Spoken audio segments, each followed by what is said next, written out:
ভর্তাও complete আর কাঁঠালের বিচি ভর্তাও ready. এবার আমরা অন্য একটা ভর্তা বানাবো, সেটা হচ্ছে শুটকি ভর্তা। শুটকি ভর্তার জন্য এখানে আমি শুটকিটাকে ভালো করে ধুয়ে নিয়েছিলাম, তার সাথে পেঁয়াজ আর রসুনটাকে ভেজে নিয়েছি শুটকিটার সাথে। আর এখানে ধনেপাতার ভর্তার জন্য আমি পেঁয়াজ রসুন আর ধনেপাতাটাকেও ভেজে নিলাম, তার সাথে মরিচটাকেও ভেজে নিতে হবে। আর শুটকি ভর্তার জন্য আমি মরিচটাকে পানিতে ভিজিয়ে রেখেছিলাম, আমরা ওটা ভাজা মরিচ ইউজ করিনি। তো এখানে পাটার মধ্যে শুটকি ভর্তা বাটা হচ্ছে, আর এগুলো দেখলেই তো একদম খিদা লেগে যায়। মানে এখন আমি ভয়েস ওভার দিতে গিয়ে আমার আবার ক্ষুধা লাগতেছে যে আমি কখন আবার এই ভর্তাটা খাবো। আমার বাসায় এখনো আছে, আমি আবার মানে ভয়েস ওভার শেষ করে তারপরে গিয়ে খাবো। এখানে ধনেপাতা ভর্তাটা খুব সুন্দর করে মাখানো হয়ে গেছে।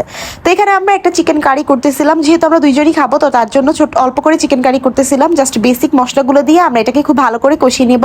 তার সাথে রাঁধুনির মিট মশলা, তেজপাতা, গরম মশলা, তারপর পেঁয়াজ রসুন, আদা কুচি, তারপরে হচ্ছে গিয়ে রাঁধুনির যে মিট মশলাটা আছে সেগুলো দিয়ে খুব ভালো করে কষিয়ে এখানে পাকিস্তানি মুরগি নিয়ে নেওয়া হলো।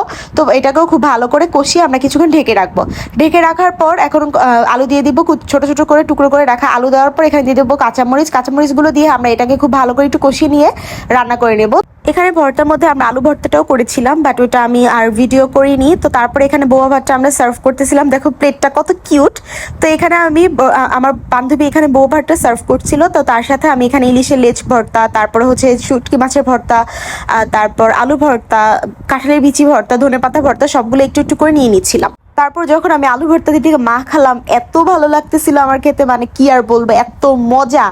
মানে আমি একদম, মানে কি বলবো, কিছু বলার নেই।